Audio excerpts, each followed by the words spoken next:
Hi student, good morning. So next வந்துட்டு exercise 11.2 question number 5 பார்க்க போறோம். The cumulative distribution function of a discrete random variable is given by capital F of x. Capital F of x கொடுத்துருக்காங்க. கொடுத்துட்டு இதில் என்னென்னலாம் கேட்குறாங்கன்னு பார்த்துக்கோங்க. என்ன கேட்குறாங்க? Find the probability mass function p of x less than 1 and third substitution p of x greater than or equal to 2. Okay. இதில் வந்து என்ன சார் பண்ணியிருக்காங்க அப்படின்னா நல்லா தெளிவாக கவனிச்சுக்கோங்க.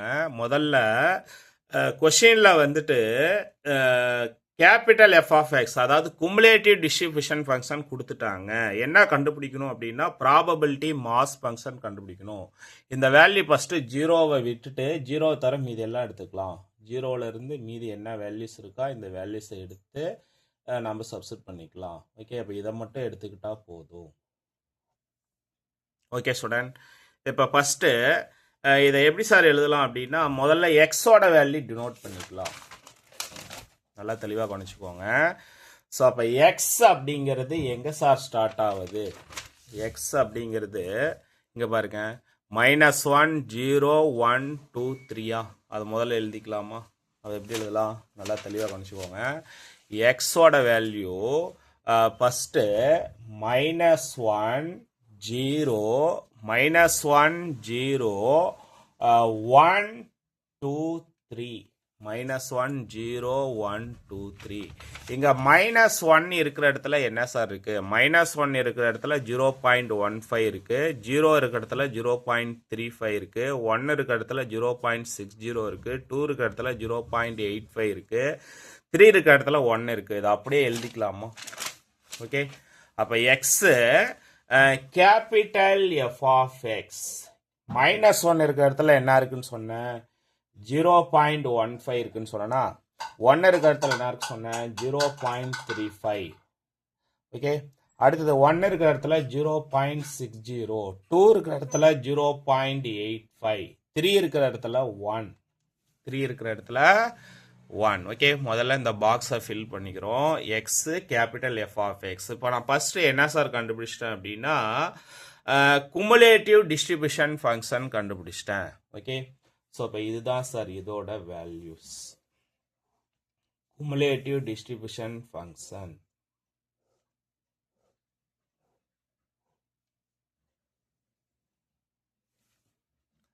நல்லா தெளிவாக கவனிச்சுக்கோங்க.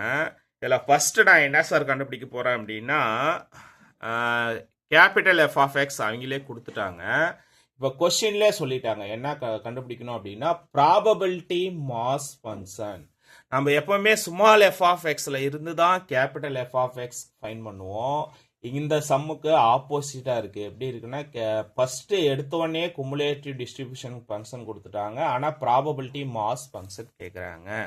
இதை எப்படி சார் கண்டுபிடிக்கணும்னா இது வந்து நம்ம வந்து ஆல்ரெடி நம்ம ஸ்டாண்டர்டை குறைச்சிக்கிட்டே வரணும். இப்போ நான் 8th ஸ்டாண்டர்ட்லேருந்து 7th ஸ்டாண்டர்ட் போகிறேன், அப்புறம் 7th ஸ்டாண்டர்ட்லேருந்து 6 போகிறேன், அதாவது ரிவைஸில் போகிற மாதிரி எடுத்துக்கணும். அதுதான் வந்து ஸ்மால், அதாவது கேபிட்டல் எஃப் ஆஃப் எக்ஸ் வந்து ஸ்மால் எஃப் ஆஃப் எக்ஸ்னா ஃபர்ஸ்ட் எந்த ஸ்டாண்டர்டில் இருக்கிறோமோ அது எழுதிக்கலாம். 0.15.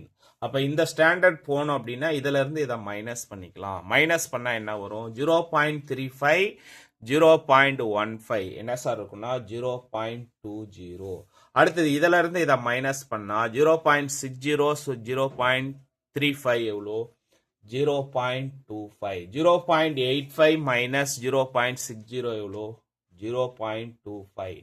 அப்போ 1ல இருந்து 0.85 சப்ட்ராக்ட் பண்ணால் என்ன சார் இருக்குன்னா 0.15. 0.15. ஓகே, இப்போ ஃபஸ்ட்டு சப்ஸ்டியூஷன் நம்பர் 2 கொஸ்டின்ல கேட்டுட்டான். P of X less than 1. Less than 1னா லெஸ் தென் 1க்கு கீழே என்னென்னலாம் இருக்குது? இங்கேயும் எக்காரணத்தை கொண்டும் குமுலேட்டிவ் டிஸ்ட்ரிபியூஷன் ஃபங்க்ஷனை பார்க்கக்கூடாது, ப்ராபபிலிட்டி மாஸ் ஃபங்க்ஷனில் தான் பார்க்கணும். ஓகே, நல்லா தெளிவாக கவனிச்சுக்கோங்க. P of X less than 1னா என்ன இருக்குது? 0 இருக்குது, -1 இருக்கா? அப்போ 0 இருக்கிற இடத்துல இருக்கு என்ன இருக்குது? கீழே சாரி -1 இருக்கிற இடத்துல என்ன இருக்குது? 0.15. அடுத்து என்ன இருக்கு ப்ளஸ் 0.20 இருக்கு. ஓகே, இப்போ இதை ரெண்டையும் ஆட் பண்ணால் என்ன சார் வரும் அப்படின்னா 0.35. என்ன வரும் 0.35. அடுத்து subsection number 3, p of x greater than or equal to 2. 2னா 2க்கு மேலே என்னென்ன எடுத்துக்கலாம், 2வையும் எடுத்துக்கலாம் 3யும் எடுத்துக்கலாம். ஓகே, அப்போ 2ங்கிறது எவ்வளோ சார் அப்படின்னா 0.25. 0.25 plus 0.15. இது ரெண்டையும் ஆட் பண்ணால் 0.40. 0.40. Okay student, thank you. உங்கள் சேனலை சப்ஸ்கிரைப் பண்ணுங்கள், ஷேர் பண்ணுங்கள்.